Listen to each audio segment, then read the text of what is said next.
Depois de mais de 4 anos do lançamento de Logo Ali, Benty está de volta com Adeus Atlântico. Trabalho com 10 faixas e levada indie pop que amplia a assinatura estética do artista, reconhecido pelo uso da viola caipira de 10 cordas.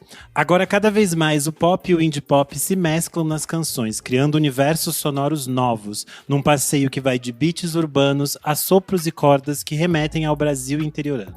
Escrito e produzido entre Brasil, Portugal e Inglaterra, o disco reúne colaborações com artistas desses e de outros países, como FBC, Marisol Moabá e Fife Dangerfield, vocalista da banda Guillemots.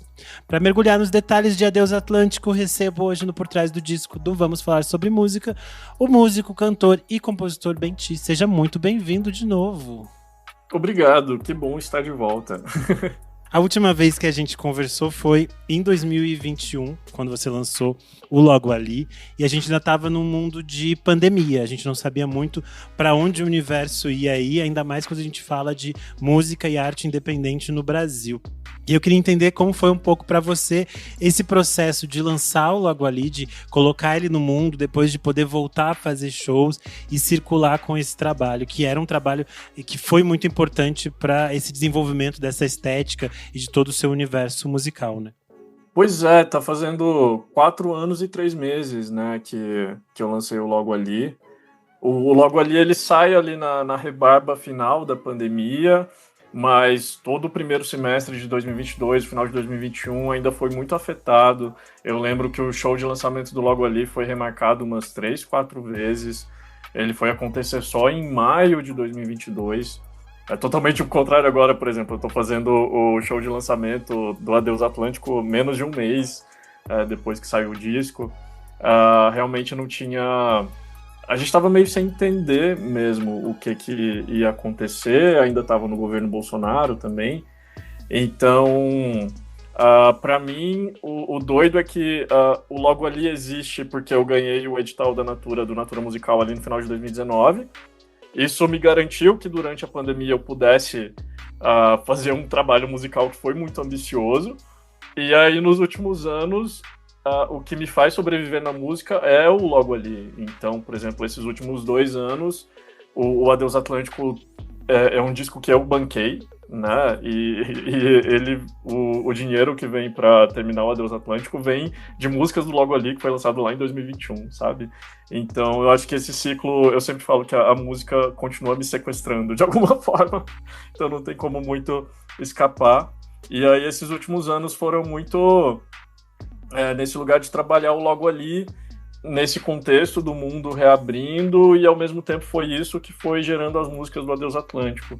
E eu escrevi mais de 30 músicas nos últimos 3, 4 anos, e muito nesse lugar de eu estava viajando muito por causa do Logo Ali, e isso estava me provocando as emoções e os pensamentos que geraram o disco.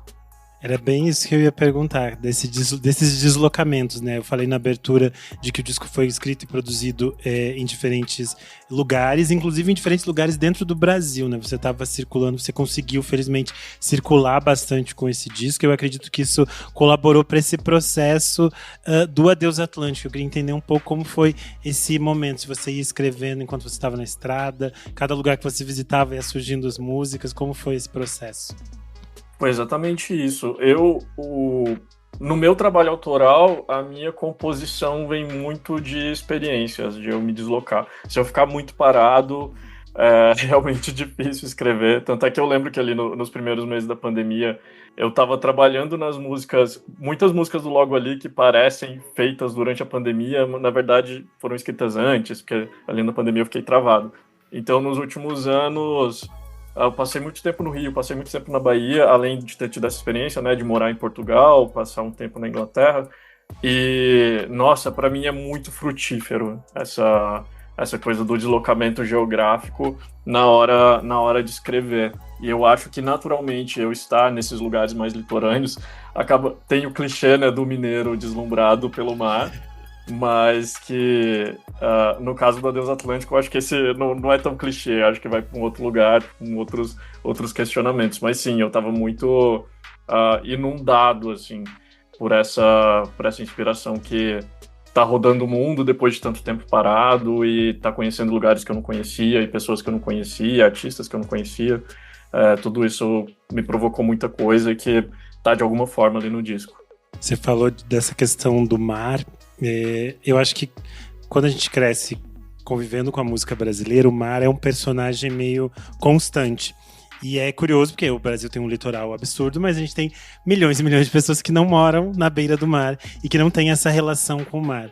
E eu acredito que essa perspectiva de lidar com o mar e com esse olhar de quem não cresceu vendo aquilo ali, mas você cria uma outra relação com esse mar, é também uma das coisas que habitam dentro desse disco, né?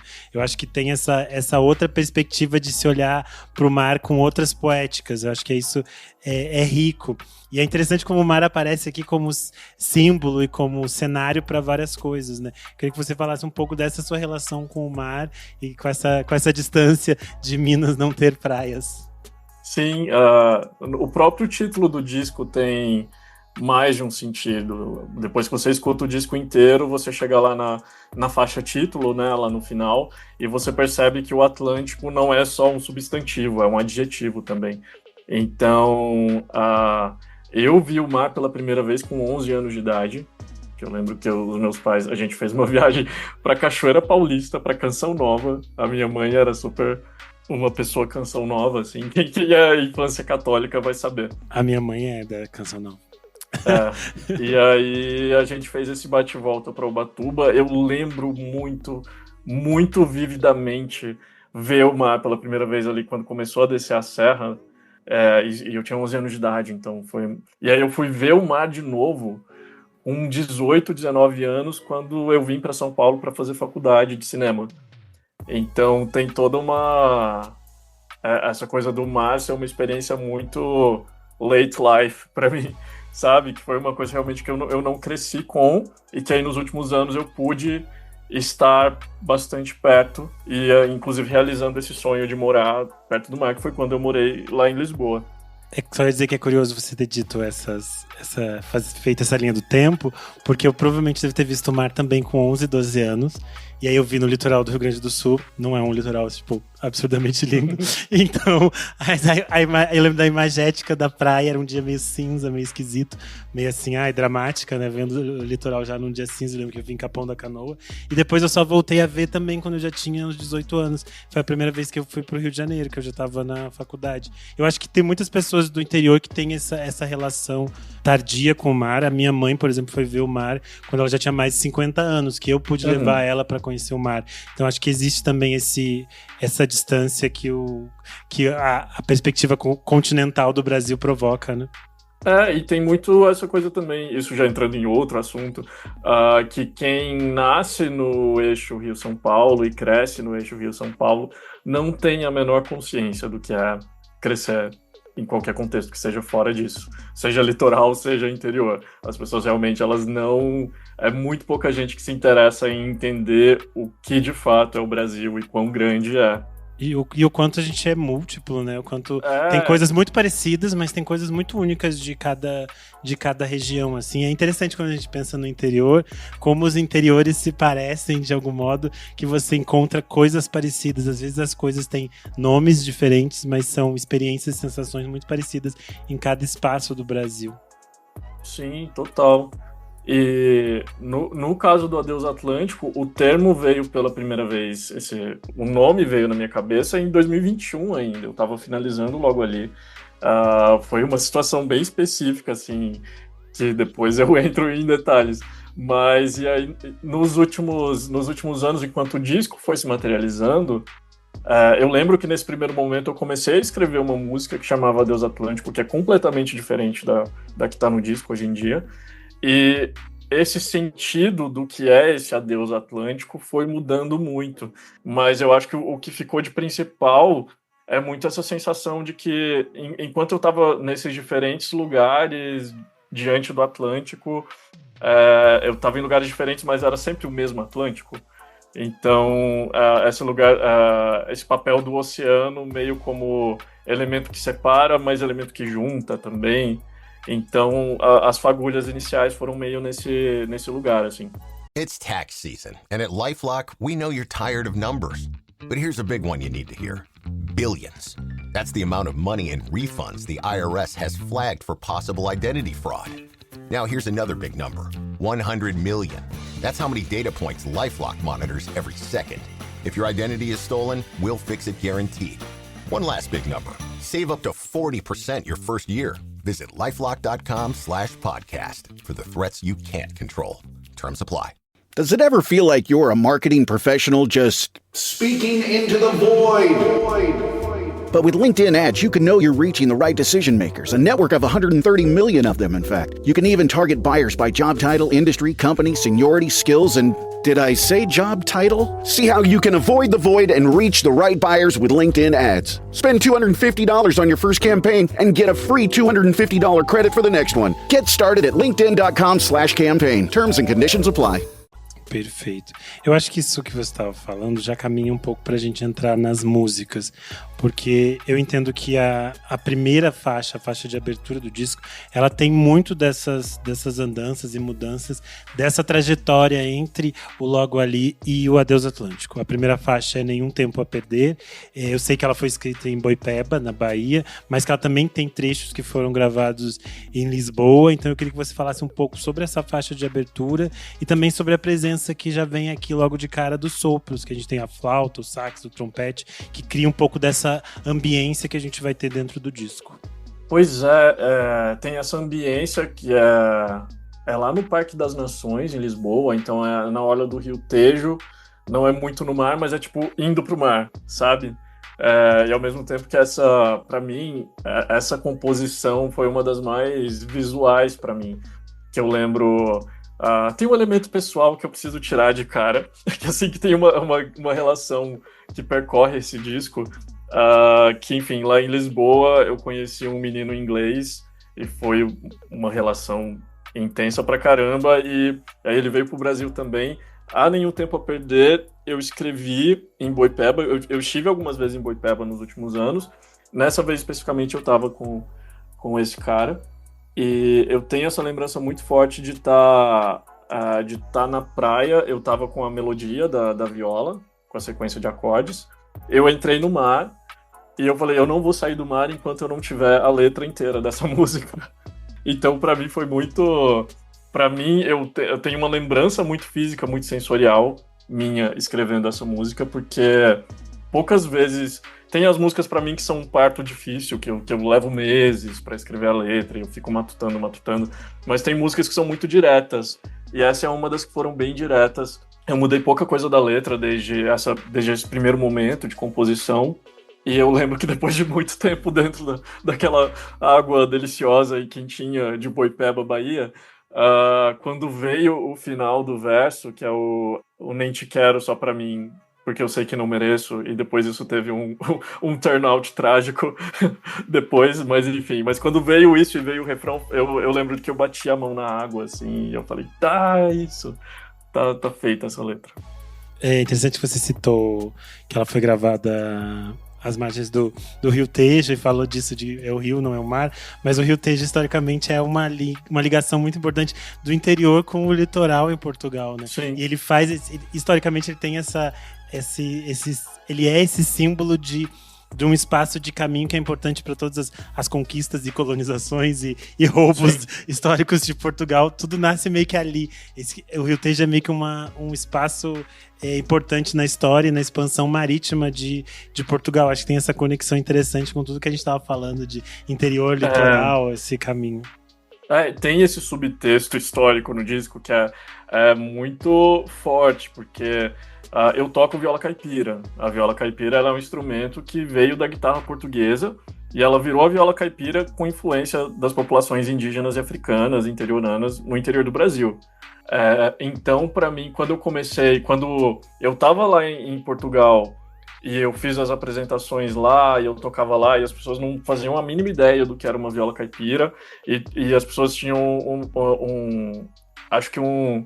uma impressão mais negativa do que a gente tem com o termo caipira.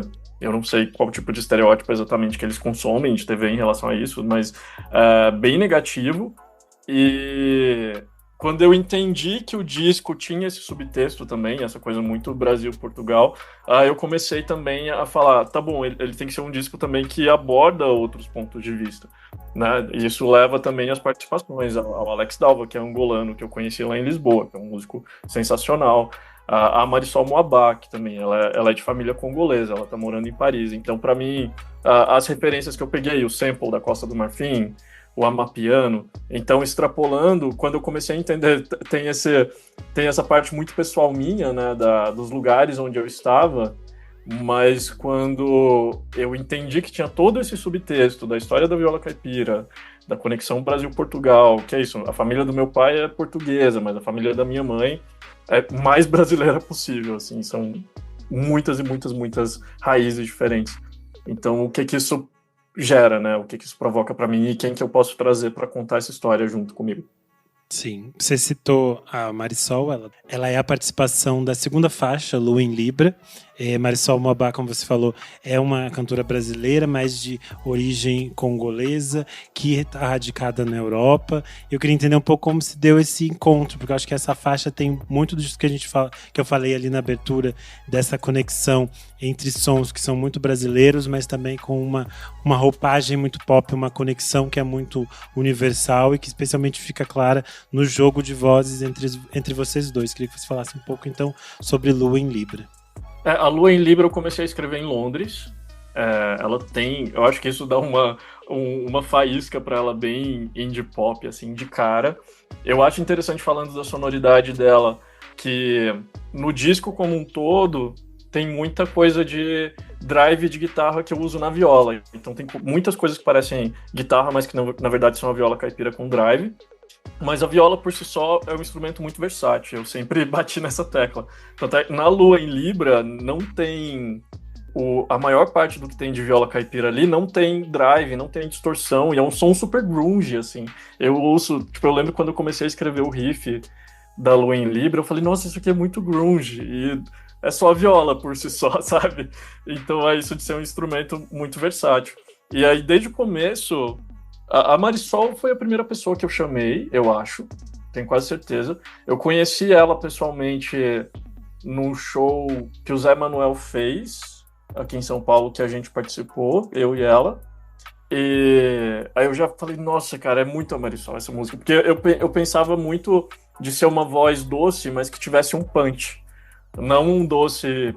Trilha do Pão de Açúcar, sabe? Eu queria um doce que fosse, tipo, tivesse punch, que tivesse personalidade. E aí eu pirei muito na ideia de ser a Marisol. Ela fez um trabalho absurdo de harmonia. Ela sacou perfeitamente, assim, a vibe que eu queria pra música.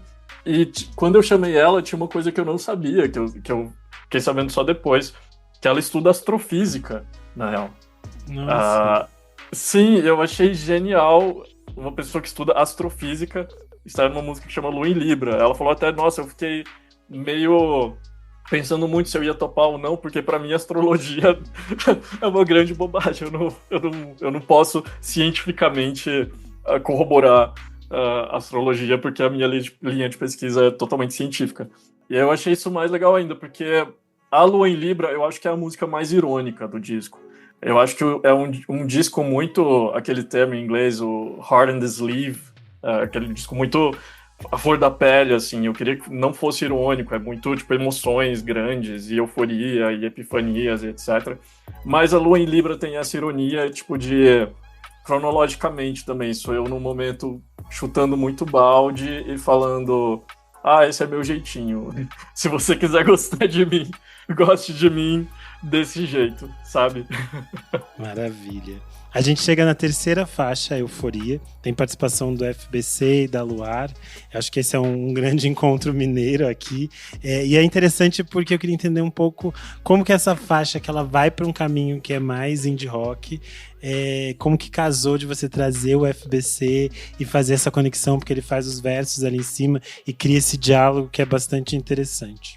Pois é, essa música, desde o começo, para mim, ela era o meu indie rock 2000 dos sonhos. Acho que desde o primeiro disco, o Era 2, inclusive, é um disco muito indie. O Logo Ali, ele tem uma tentativa, em vários momentos, de ser uma MPB mais solene, assim. Mas aí no Adeus Atlântico eu realmente não tento de nenhuma forma tentar soar como alguma coisa. O Adeus Atlântico é realmente eu fazendo 100% o disco que eu queria, dentro de uma lógica de, nossa, eu ia pirar muito se eu escutasse esse disco aqui. E a Euforia entra nesse lugar, porque, por exemplo, a linha de viola principal é viola, mas é com drivezão de guitarra, que eu tinha usado acho que só 2 vezes antes, mas é a música que fica mais à flor da pele, isso. E pra mim sempre tinha essa coisa de o clímax vai ser uma rima. Então o caminho para chamar o FBC foi muito de admirar pra caramba, eu acho que dessa galera do rap, do hip hop, ele com certeza é o que eu sou mais fã dessa geração. E ele colabora com a Letrux, colabora com a Ana Frango Elétrico. E ele é mineiro também. Então, o disco também tem essa coisa Minas e o Mundo, né? Então, ele é ou muito mundo ou muito Minas. Mas, para mim, foi um processo muito maluco, porque desde quando eu chamei ele topou, até ele gravar, passou mais de 1 ano. E, nesse tempo, eu tinha muita dúvida se a música ia funcionar ou não. Porque, na minha cabeça, ela precisava da rima que o FBC ia escrever e que ia ser genial e que ia encaixar tudo. Então eu tava meio jogando pro universo e tal. E aí, quando o FBC gravou finalmente, e aí foi muito legal que nesse meio tempo eu conheci a Luar, que a Luar é uma das backing vocals dele, e aí a gente aproximou bastante. E aí eu achei genial o que ela fez na música também, porque ela levou... é uma música muito épica, então a voz dela também leva para esse lugar muito épico.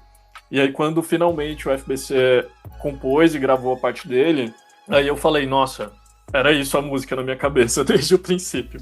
E esse esquema é muito, pra mim, muito Gorillaz, assim. A música puxa muito pra mim, sei lá, Doves, até Keane, mas Blur, aí já puxa anos 90 e etc. E engraçado que quando começou a sair os reviews, muita gente mencionou rock brasileiro anos 80, que não era pra mim a princípio um caminho pra euforia. Pra mim eu tava mirando muito no indie 2000 mundo, mas que faz todo sentido também ter essa conexão. Quando você pensa que o indie dos anos 2000 é uma salada mista de referências que eles pegaram dos anos 80. E nos anos 80 o rock BR é uma salada mista de referências que eles pegaram do interior. Acho que tá tudo se conectando. E eu acho que como as pessoas estão num momento de olhar novamente para essas coisas dos anos 80, às vezes as pessoas conectam com isso. Acho que também depende do nosso ponto referencial do nosso olhar, da nossa audição, né, para essas coisas. Mas acho que no final das contas todas as coisas estão meio casadas, porque querendo ou não, todo mundo bebe dos anos 80. Esse Ouroboro, e ao mesmo tempo o FBC pra mim é uma das coisas mais modernas na música brasileira hoje em dia. Então eu já tive essa impressão que várias pessoas de geração Z que eu conheço piraram muito com a euforia. Então, nossa, faz sentido pro Zeitgeist geração Z, porque tem uma sonoridade que já é um revival indie 2000, com o FBC, que é esse cara super viral, moderno, etc. E faz sentido ali o rolê junto. A gente chega agora em Miragem, que é a faixa de número 4, com participação do Alex Dalva. Quando eu tava ouvindo, eu me toquei que eu tive uma grande fase que eu era apaixonado pela banda do Alex, que se chamava Dalva. Eles tinham um disco chamado Bate Que Bate, que eu ouvi assim muito nos anos 2010. Isso já faz tipo assim mais de 10 anos agora, refletindo. Eu não sabia que ele tinha uma carreira solo, porque essas coisas às vezes se acompanham uma época, depois você acaba perdendo o fio da meada com todas essas coisas, porque é aquilo, tá tudo na internet, ao mesmo tempo de repente você não está mais. Mas eu queria entender um pouco como que rolou esse encontro entre você e o Alex. Ele é um artista radicado em Portugal, mas ele é nascido em Angola, e queria entender um pouco como funcionou essa faixa, porque eu acho que ela tem um jogo de vozes muito bonito, assim, como as vozes se entrelaçam, como elas se afastam, como elas criam um universo próprio. Que legal que você conhecia o trabalho dele. Um amigo mandou mensagem uns 2 dias atrás, falando, nossa, eu amava uma música dele, que era trilha de uma websérie sobre uns bears espanhóis e não sei o quê. Eu falei, gente, que legal. Eu conheci o Alex pessoalmente lá em Lisboa. Ele participou de um dos shows que eu fiz em Portugal, quando eu tava lá. Mas a história como ele me conheceu é engraçada, e eu só fiquei sabendo pra valer esses dias, porque eu conheci ele pela internet uma vez durante a pandemia. Eu estava fazendo uma live no Instagram, eu convidava umas pessoas para entrar. Um belo dia esse cara se convida para entrar na live. Eu, que legal. E a gente conversando, falando, eu sou músico também. Eu falei, nossa, que legal, vou procurar. E eu curti muito o som. E aí a gente começou a trocar figurinha. E quando eu pensei na Miragem, ele foi o primeiro cara que eu chamei. Porque pra mim a música tinha essa coisa meio disco, assim. Tanto é que a diretriz que eu passei pro Jojo, que é o Jojo Inácio, que produziu essa música. Ele que... Foi a primeira vez eu trabalhando com ele no Adeus Atlântico. Também tem muita produção do Luiz Calil, né? Que tá comigo desde o primeiro disco. Mas o Jojo faz muita coisa com Tágua Tágua, com a Cato. Esse último disco da Cato é dele. A diretriz que eu passei pro Jojo foi... É uma galera muito nerd, assim, escandinava, tentando fazer um disco dançante, meio brasileiro, no final das contas. E a voz do Alex traz muito isso, né? É uma voz muito aguda, ele tem o trabalho dele, tanto com o Dalva quanto com o solo, é bem dançante, mas ele tem um projeto de punk, de hardcore muito foda também em Portugal. Então é um cara muito versátil. E aí ele me falou esses dias que ele me conheceu porque... Em algum momento lá do meu primeiro disco, ele viu um post patrocinado lá em Portugal. E eu botava post patrocinado do Era 2, direcionado lá para Portugal.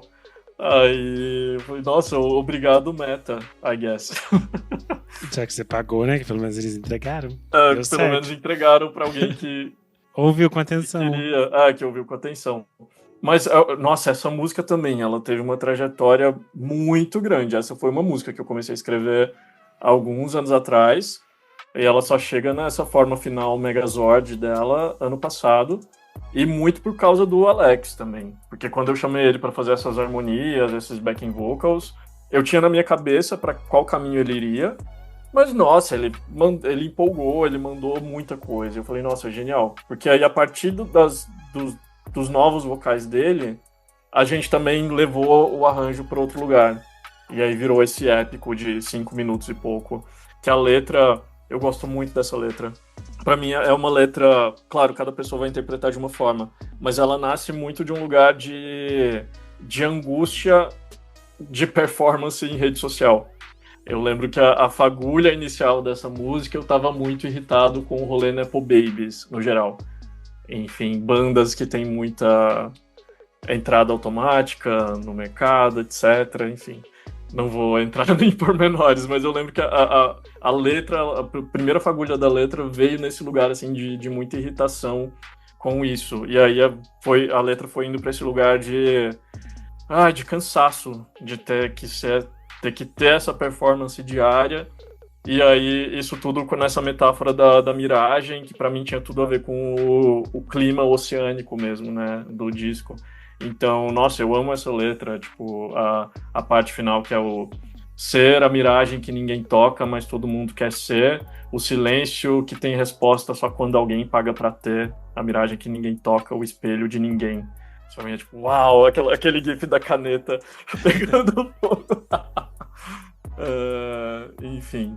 Perfeito. A gente chega na faixa de número 5, Melhor de 3, que foi o primeiro single do disco, e pra mim eu acho que ela sintetiza bastante do que eu entendo como Adeus Atlântico, porque eu acho que ela tem ali a viola caipira, ela tem esses acenos a esse Brasil interiorano que a gente comentou, mas na mesma medida em que tem esses beats e esses sintetizadores que acabam levando o som para essa universalidade, para essa pista de dança, que misturam todas essas referências que a gente foi citando até o momento. Então eu queria que você contasse um pouco sobre Melhor de 3. A Melhor de 3 é uma das 2 músicas do disco que eu assino coautoria. Quando eu começou a materializar o disco, eu falei pro Calil, né, pro Luiz Calil, pro produtor, eu quero muito fazer alguma coisa com algum sample. Muito nessa pira de filhas do Bon Iver, assim. Eu falei, cara, eu quero pegar um sample e trabalhar em cima dele. Eu lembro que a primeira versão que a gente fez lá em 2023 tava ainda muito numa pegada logo ali. 2023 foi um ano horrível pra mim. 2024 e 2025 foram anos ótimos, mas ali no meio de 2023 teve uma virada de um momento que eu tava realmente muito, muito mal, tava tudo muito, muito ruim. E aí logo quando as coisas melhoram, que chega a versão de Melhor de 3, que foi a base que a gente continuou trabalhando dali em diante. E que aí eu lembro que foi alguma coisa eu falando pro Kalil assim, cara, chuta o balde, é dance, é house. A gente vai pra esse lugar. E que eu acho muito legal que aí tem o sample, né, que é das Ziggly Beatings, do Ernesto Jedier, que é um sample de 1979, da Costa do Marfim. Aí eu dobro com a viola caipira esse sample. E aí na música, por exemplo, no refrão, que é um super, né, baladona, assim, mas tem 3 linhas de viola acontecendo. E nenhuma delas soa exótica, ou assim, alguma coisa esquisita. E nisso aí volta pra tecla que eu sempre bato da viola ser um instrumento versátil, né? Acho que tudo ali, por mais que o timbre seja diferente, ele tá em casa ali. E a letra dessa música é muito engraçada porque eu escrevi boa parte dessa letra em uma das temporadas que eu tava no Rio. Um dos meus melhores amigos é do Rio e nessa época ele morou há alguns anos numa casa que é da família da Marisa Monte. Uma casa em frente a Biscoito Fino, a gravadora, tipo, belíssimo, assim. Aí eu lembro que eu tava sozinho na casa dele alguma noite, eu peguei a viola, eu fui pra sala. Acho que a Marisa Monte morava lá na época que ela gravou Mais. Aí eu sentei no sofá e falei, eu vou psicografar a aura de Marisa Monte que tiver aqui e vou escrever a letra para essa base, que na época eu só tinha a base. E aí que veio os primeiros versos, o mira no meu coração dispara, flecha meu desassossego, e um realejo ao longe toca, outro final feliz será para mim. Pra mim, isso eu consigo imaginar a Marisa Monte cantando, inclusive. É aí, meio Marisa ela. Monte, se você quiser gravar, Sim, fazer um contato. fazer uma versão piano-based da Melhor de Três. Inclusive, revelando com exclusividade aqui, tem um remix muito legal que um DJ francês fez da Melhor de Três, que sairá em breve. Chique. Chegamos à faixa de número 6, que também é muito chique, que é Só Pra Ter Você, que tem participação do Fife Dangerfield, que é do Guillemot, como eu citei na abertura, e da Tu. Queria que você falasse um pouco sobre como surgiu esse encontro com o Dangerfield. Eu sei que você é muito fã do Guillemot, mas eu sei que também foi um caminho meio maluco até chegar nessa parceria. Queria que você contasse um pouco mais sobre esse encontro e sobre essa faixa. Essa música, ela tem história, caramba. Ela é muito, pra mim, ela talvez a letra mais direta do disco, porque ela é muito romântica. Ela é justamente, aí, né, pegando um pouco do contexto, alguns dos contextos do disco, ela é muito sobre a ingenuidade de você achar que vai conseguir manter um relacionamento à distância funcionando. Então ela tem muito dessa paixão que tá ali, não, vai dar certo, eu faço o que for necessário, e etc, etc. Desde o começo, pra mim, quando veio na minha cabeça, esse beat é uma coisa meio amapiano, meio catira, sabe? Então, meio Minas, meio África do Sul. Eu comecei a ouvir muito amapiano lá em Lisboa, quando eu conheci a Chelsea de Nourav. Eu conheci ela numa sessão de composição num estúdio, eu, ela e a Ana Vilela. E aí, corta pouquíssimo tempo depois, a Chelsea de Nourav estourou, tá totalmente estourada, é uma das novas vozes mais escutadas da África, ela é angolana. Tanto é que é isso, a primeira pessoa que eu chamei pra fazer esse verso em inglês, eu tinha muito na minha cabeça esse verso em inglês, que era como se fosse um sample também, quase um mantra, que é o que fica repetindo na música. Eu chamei ela, não rolou dessa vez, mas acho que no futuro rola alguma coisa com ela. E aí, mas tinha também essa outra voz feminina, que era uma coisa meio resposta. E aí, como é uma música muito Rio de Janeiro também, eu chamei a Tua, que é a Tuane Parente, que é uma super atriz. Ela tava agora no Hair, aqui em São Paulo. Ela fez Wicked, ela fez Rent, ela fez muita coisa. E ela tem muito essa pegada do musical, mas ela tem um trampo autoral dela, que ela tá começando. E eu tinha essa imagem na minha cabeça, assim, de ser uma voz meio onírica, sabe? Essa voz feminina que é uma resposta, assim. Resumindo, aí tinha eu, a Tuane, que é carioca, tinha esse verso em inglês, que repetia, e foi uma jornada, assim, porque na minha cabeça era uma voz feminina também, em inglês. Aí eu chamei uma cantora extremamente famosona gringa, que eu cheguei a conversar com ela no Whats. Todo mundo que eu falo que eu conversei com ela no Whats, as pessoas ficam, como assim? Aí eu mostro a fotinha dela no Whats. Mas aí não rolou, que ela tava ocupada com gravação nova, etc. E aí, quando bateu, eu falei, quer saber, eu acho que é uma voz masculina. Aí, imediatamente, eu pensei, cara, eu vou chamar o Fife. Eu acho que ele vai topar, porque o Guilherme Otis tem muito uma conexão com o Brasil, né? O primeiro disco deles tinha o guitarrista brasileiro, né, o Magrão, mas o primeiro disco deles tem muito Brasil, tem a música que chama São Paulo, tem a música que chama Trench Brasil. Ele me seguia no Instagram já desde algum momento da pandemia, que ele fazia várias lives, e eu tava lá em todas, eu via todas. Aí eu mandei meu trampo pra ele de música, ele curtiu, ele me seguiu de volta, então tinha essa conexão ali. E aí quando eu convidei ele é muito fofo, ele é muito querido. Ele é realmente assim, um artista extraordinário, genial. Ele inclusive agora tá com um projeto que chama The Stream, que é um site dele, onde fica tocando aleatoriamente mais de 60 horas de música dele. Então, rascunho que ele nunca publicou em lugar nenhum, demo. Qualquer hora que você abrir lá o site vai estar tocando alguma coisa. E aí ele empolgou, ele gravou 41 faixas de voz. Essa ideia inicial, que era só esse verso em inglês que repetia, que era o sample, virou várias harmonias assim que eu não estava esperando. E ele também gravou guitarra e gravou piano. Então levou a música para um lugar completamente diferente. Tanto é que isso foi comecinho de novembro, então é muito recente que rolou isso. Tanto é que agora tem rolado umas coisas muito legais com a Só Pra Ter Você. Por exemplo, na segunda semana depois que o disco saiu, o escritório brasileiro no Instagram selecionou ela para um super destaque ali dentro do Instagram. Então tem uma galera fazendo os reels mais aleatórios do mundo com essa música. E para mim, ela virou essa mistura muito maluca, que eu acho que isso também entra no outro lugar do disco, que eu acho que nenhuma inteligência artificial, pelo menos não agora, conseguiria gerar uma música assim com tanta camada e tanto subtexto rolando que nem a Só Pra Ter Você, ao mesmo tempo que é uma música que eu acho muito radiofônica, muito pop. Eu acho que ela é uma das músicas do disco que tem chance de virar um hitzão, assim. Que as pessoas continuem usando nos rios e usem em tudo, gente. A gente chega agora à faixa de número 7, Metal. Você falou um pouco que a faixa anterior tinha todas essas camadas, esses universos, e eu acho essa, pra mim, Metal é a canção mais quebradiça do disco, assim. Ela tem muitas nuances, mudanças, pequenos detalhes que vão meio construindo esse universo todo da canção. Eu queria que você falasse um pouco sobre Metal. Metal tem muito subtexto. A Metal, ela vem de uma sequência, né? O Era 2 tinha tango, logo ali tinha samba com ponto de exclamação, e aí a gente chega nesse disco com Metal. Eu ainda escuto Metal, eu escutava muito quando era adolescente. Você falou baixinho, assim, com vergonha. Os ouvintes do podcast não vão te julgar. A gente indica coisas de metal. Não, mas eu ainda escuto. É porque tem poucas bandas que eu escuto hoje em dia.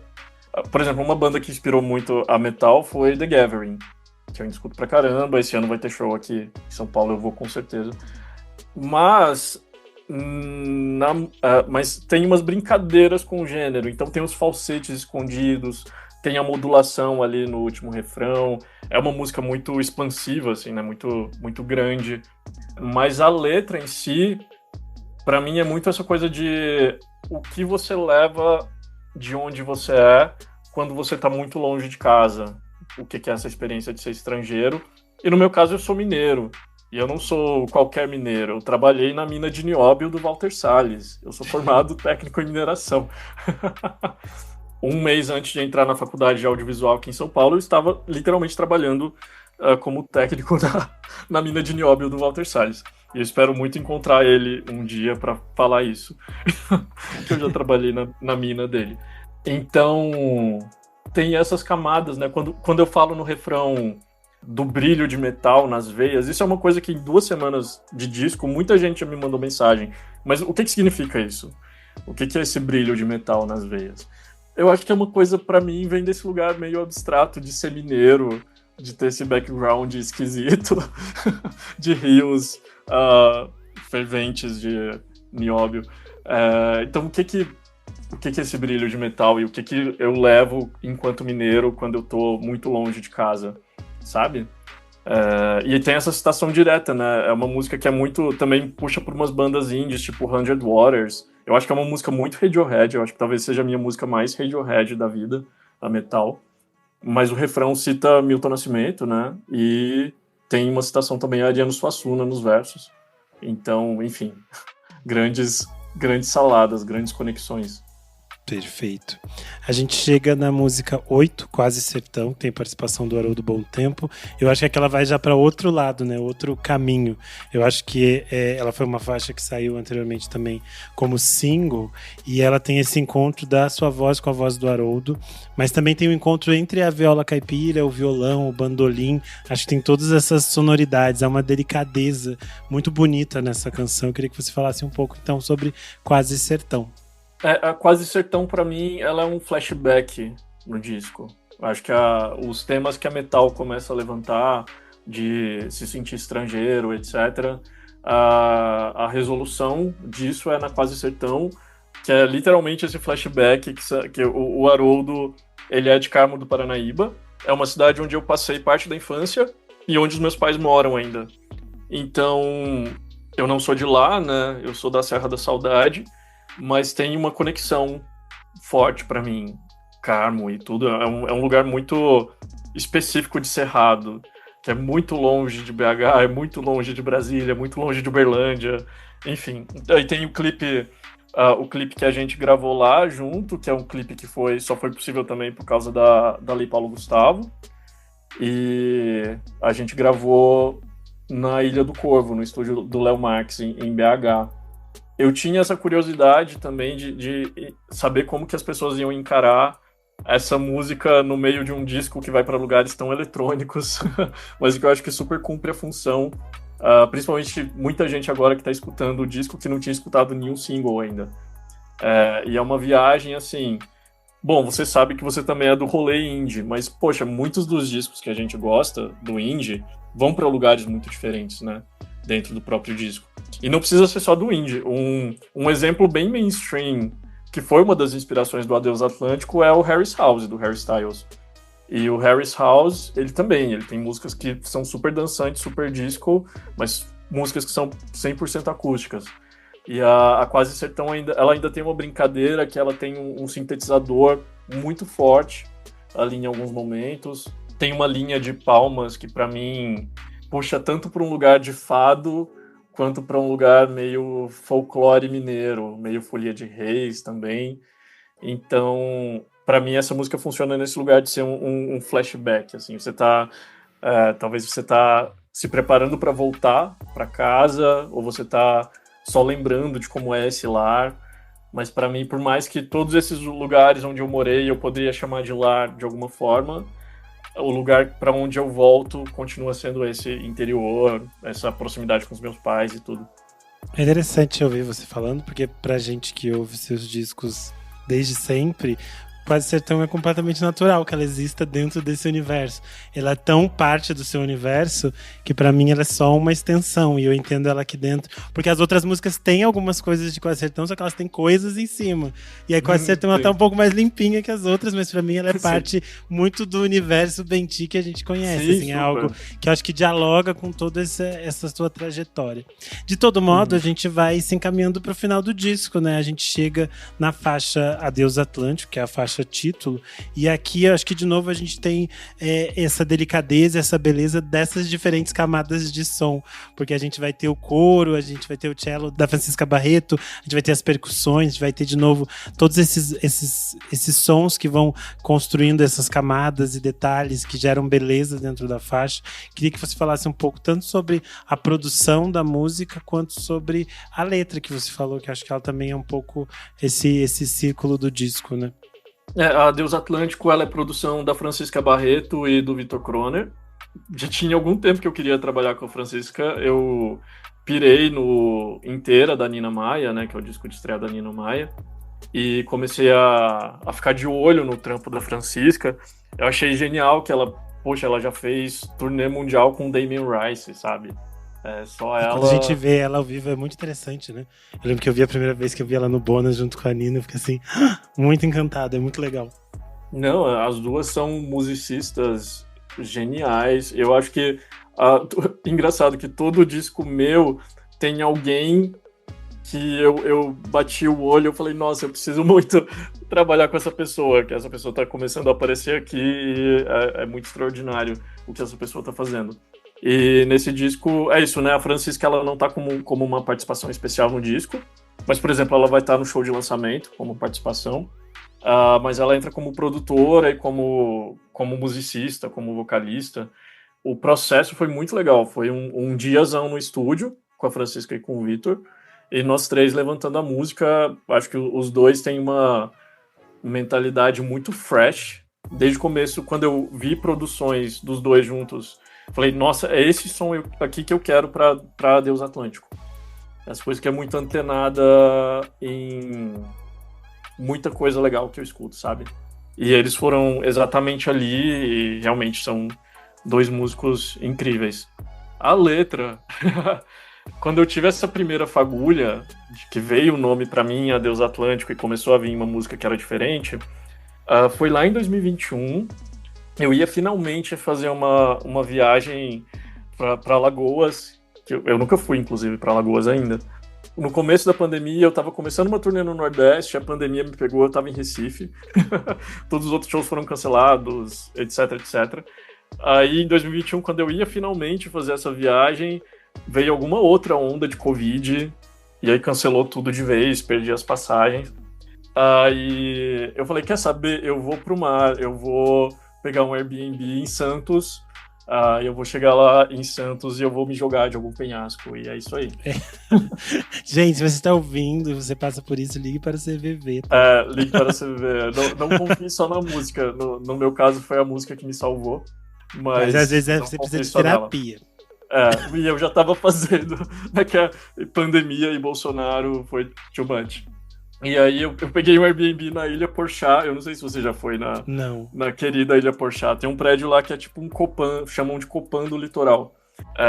E aí eu fiquei lá uns 3 dias, foi uma das experiências mais loucas da minha vida, porque foi muito eu comigo mesmo, tendo que lidar com os meus demônios, e aí eu lembro que essa primeira versão da Deus Atlântico apareceu, tem algumas coisas na letra que continuaram, mas aí a música ganha essa nova forma, a forma definitiva dela, só mais recente, quando vem a despedida definitiva desse relacionamento que eu tive, que foi muito marcado pela distância também e tal.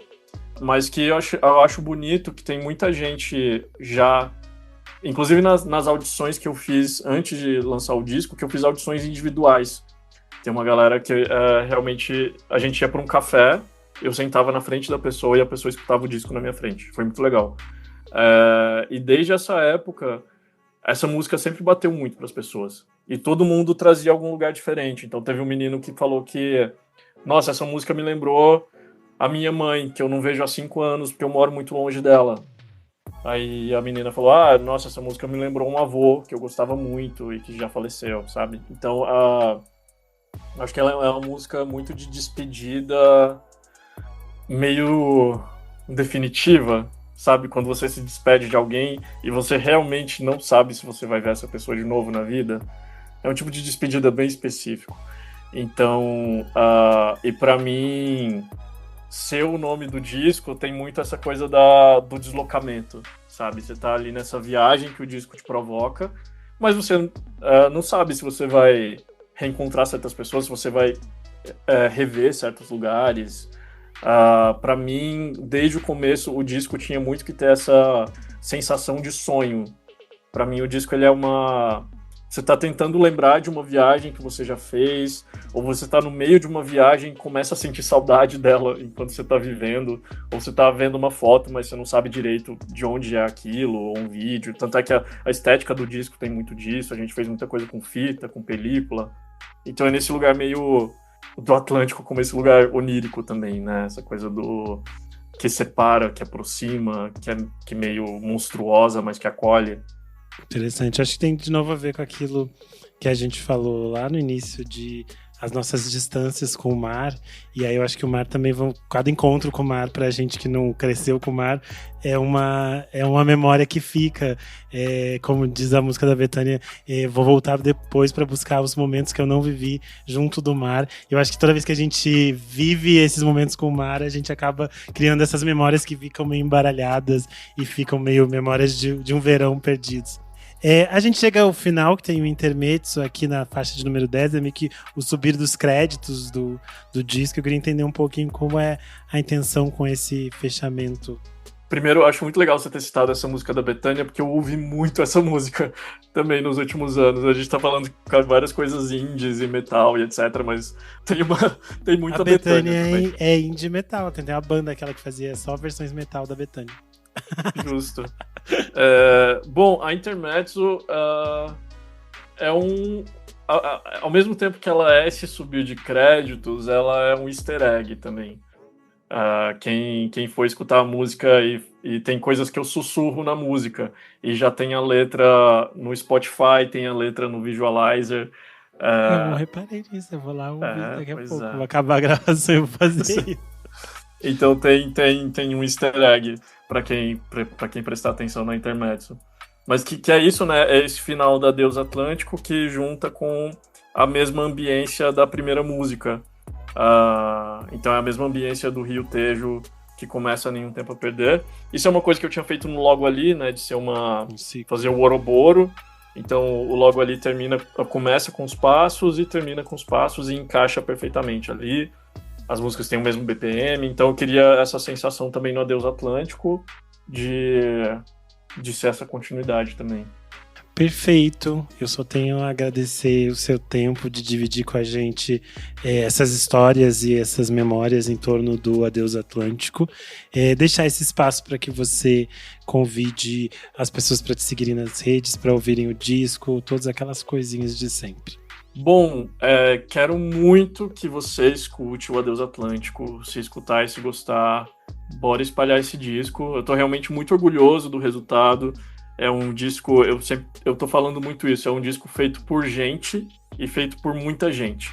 Então, em tempos de IA meio que dissolvendo tudo, eu acho que é muito importante a gente entender quais experiências e quais coisas fazem da gente humano e não deixar isso escapar também. E eu acho que esse é um disco humano pra caramba. E também eu acho que ele chega num lugar de maturidade pra mim.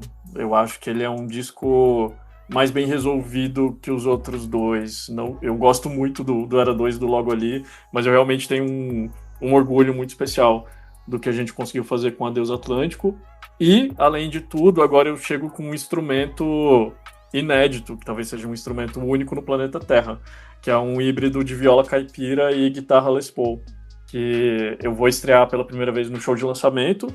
Bom, me siga nas redes, eu tô sempre lá atualizando as coisas, postando biscoitos e postando as coisas que eu escuto. O ciclo do Logo Ali foi muito bonito para mim, mesmo com todas as dificuldades da pandemia. O Logo Ali é um disco que me proporcionou muita coisa. Eu sou muito grato por isso. E eu tenho certeza que ainda vai me proporcionar. A Fernanda Takai falava muito sobre quando saiu o Logo Ali. Ela falava, cara, daqui 10 anos vai ter gente descobrindo esse disco. Relaxa, fica tranquilo. Então, eu sempre penso muito nisso. Eu penso nos meus trabalhos como coisas para serem descobertas também a longo prazo. Claro que eu quero, assim, inclusive falando aqui, jogando para o universo. Eu gostaria muito que a minha música tivesse um ponto de virada, que muita gente descobrisse ela ao mesmo tempo. Eu acho que esse disco, entre os três, é o que tem mais potencial para isso, mas eu também entendo esse lugar do alternativo, do artista independente, do trabalho de formiguinha. Então, agradeço muito espaços como esse, em que a gente pode falar sobre, que valorizam esses lançamentos, e bora junto, todo mundo junto. Você falou que é um disco feito por muitas pessoas E eu queria elogiar o fato de que todo o material que vocês enviaram para a imprensa vem com o nome e os créditos de todas as pessoas que trabalharam. Isso é muito bonito em tempos que a gente não tem ficha técnica, não tem mais um disco para a gente ler toda a ficha técnica logo que ele sai. E se vocês entrarem nas plataformas de streaming e clicarem ali em créditos, vai estar tudo organizadinho, tá tudo bem bonitinho no disco do Venti, com todos os nomes para você descobrir cada pessoa que tocou. Eu acho isso muito bonito quando a gente pensa em música independente, porque a gente conhece que cada artista desses que fez parte do disco também tem suas carreiras, tem seus trabalhos, tem coisas que estão construindo. Acho que isso é muito bonito. E a segunda parte disso que você falou, acho que é quando você está construindo um trabalho que é arte de verdade, que é um trabalho sincero, que não é um produto, ele não é feito para uma estação, ele é feito para que as pessoas vão descobrindo com o tempo, que as pessoas realmente vão aderindo àquilo. Eu acho que isso é uma das coisas mais bonitas e que isso nenhum artista que entra comprado na mídia vai ter, que é você criar uma rede de pessoas que realmente estão ali pelo que você está construindo de diálogo e de sólido. E eu acho que isso é muito bonito para tudo que a gente está falando aqui. Tanto eu falo isso para os artistas que a gente traz aqui no podcast, quanto o próprio público que a gente tem aqui do podcast. É uma relação de pessoas que gostam de música, que nem a gente, de nerd maluco, e que se interessam por isso com paixão, com cuidado, e que respeitam essas coisas que elas estão consumindo. Então, só tenho a agradecer mais uma vez a sua disponibilidade e deixar aqui a lembrança de que eu sou _Reneguer em todas as redes sociais. Você pode seguir o podcast em @podcastvfsm em tudo. E se você quiser ajudar a gente, você pode apoiar no apoia.se/podcastvfsm. A partir de R$5 você tem acesso a vários conteúdos com bastante antecedência, participa do nosso grupo fechado para apoiadores no Telegram e também pode assistir algumas das nossas gravações ao vivo. É isso. Muito obrigado, Benti, e até a próxima. Até, obrigado. Tchau, tchau.